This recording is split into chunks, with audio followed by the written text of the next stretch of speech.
Okay, class. I'm gonna pick up with motive, which comes right with symbol. And this video is gonna probably only take the full 15 minutes, and I could probably finish out the whole entire slides, so I might rush in a couple of areas. Motive is this idea of fitting with symbol, but it's that idea of that recurring element, that it's the same repetition, it produces the same aspects and the same theme and throughout things. So this is usually where the idea of color comes in, because color, yes, it symbolizes something, but a motive is it's always that same thing that it's symbolizing. So red always is a concrete thing. It's always symbolizing the abstract ideas of love, passion, or sexuality. And then you go to the color of white, that idea of that concrete aspect, but representing the abstract ideas of virginity, purity, and goodness. So the colors, yes, they have that symbolic meaning and they're considered symbols, but a motif is the idea that it's always that way in all pieces of literature. Okay, the next one we have is water. So water goes with that idea of, from how to read literature like a professor, goes with that idea of baptism, Christ-like figures, that type of aspect. So it's that cleansing, that cleaning, that renewal, that destruction aspect of taking over and changing within someone. Okay, irony. Irony is that contrast between what we expect and what actually happens. There are four main types that I'm going to discuss on the next four slides. We got verbal, situational, dramatic, and cosmic. So the idea here, if you look at the picture, it's a can of Rust-Oleum. Rust-Oleum, and it actually says, you can't probably read it really well in the oval there in the bill, says stops rust. Now, the ironic part here is that it's a can of Rust-Oleum, so it's supposed to stop rust, but yet the can itself is rusty. You wouldn't expect that. It's happening outside of your expectations there. Verbal irony. It's when someone says something but means another. This is where sarcasm comes in. And the example I give you here is a kid who failed the test and the teacher says, "Hey, great job."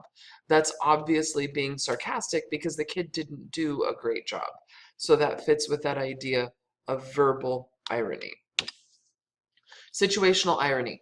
It's when a character when something expected isn't what happens. So if we expect, so the idea at the end of a story, if we expect someone to die and they don't die, or like the story of an hour, if we um, if we expect her to live and be free, but yet her husband comes back in, that's a situational irony. We didn't expect it.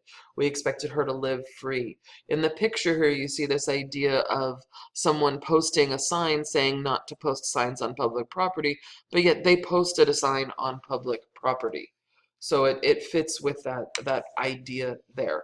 Dramatic irony is when the idea that the audience knows more about a character's situation than the character does. Okay, so that idea of, we know that, like in Linda's case, we know that Willie cheated on her, but Linda doesn't know that. So that's a dramatic irony. We know more about her situation than she does. In the picture here, you got a farmer who didn't know that the cows were planning to, um, I don't want to say sacrifice, but we're planning to do to him what they do to them. So he definitely, to butcher him, and they have the parts already cut up, and what they were going to do with each piece. So that definitely fits in a dramatic irony, is the characters know more than, and the audience knows more than the other character himself. Now, cosmic irony is the one that's a little bit more difficult to describe and explain, but it's this idea that the universe is so large and man is so small that the universe is indifferent to human existence. As the idea is the universe doesn't care. It's not relevant. It doesn't mean anything. It's almost like we're tiny little ants just moving in a vast area and nothing really matters. It has no meaning, it has no relevance. And so what we do on a daily basis really doesn't affect anything. And that's that idea of cosmic irony. Okay, tone. Tone and mood go hand in hand. Mood's actually the next slide. But the idea is tone is the expression behind it. So it's the idea of your tone of voice, how you say things, change the meaning of something.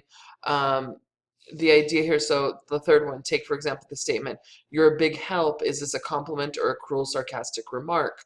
So it depends on how you're using it. If you say, "Oh yeah, thank you, you're being a big help," that's one thing. But if you turn around and go, "Oh, thanks, you're being a big help," it's the tone and the use of how you use your voice and the details behind it. So it definitely goes with that idea. Are you being detached, arrogant, intimate, sarcastic, friendly?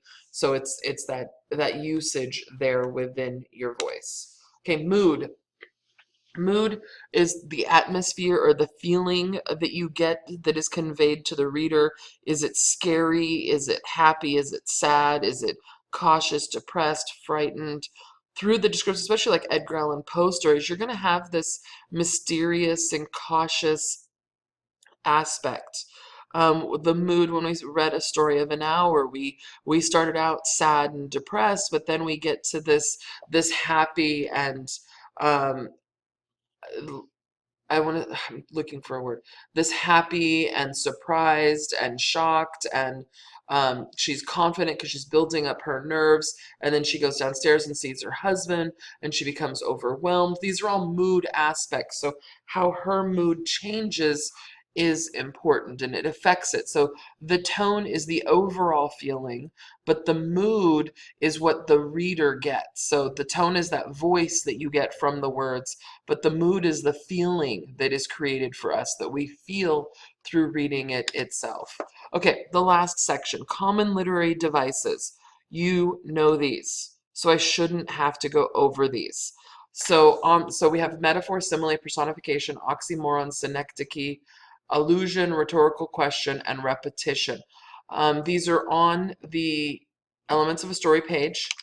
Just as a quick reminder, I want you to write these down in your notes, and I want you to try to figure these out.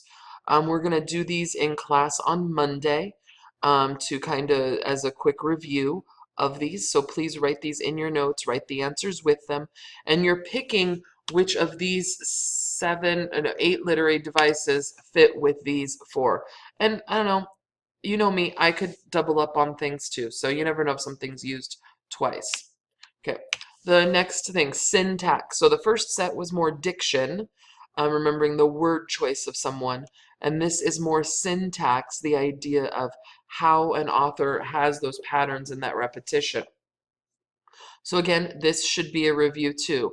Anaphora is at the beginning. Antistrophe is at the end. Right? Chiasmus has that A plus B equals B plus A. A syndeton and polysyndeton, that idea of the all of them or none of them with the conjunctions, and then parallelism. And then here again, some more examples. I want you to write these in your notes as well, and along with the diction ones, with the literary devices, we will also go over these in class on Monday. But I want you to write the examples in your notes so that you have them, so that you can refer back to them as we're going over it. And this will be your homework for the weekend, along with the literary analysis post on Classcraft. Have a good day, and I will see you on Monday. I actually did that in less than 10 minutes. That's great. Talk to you guys later.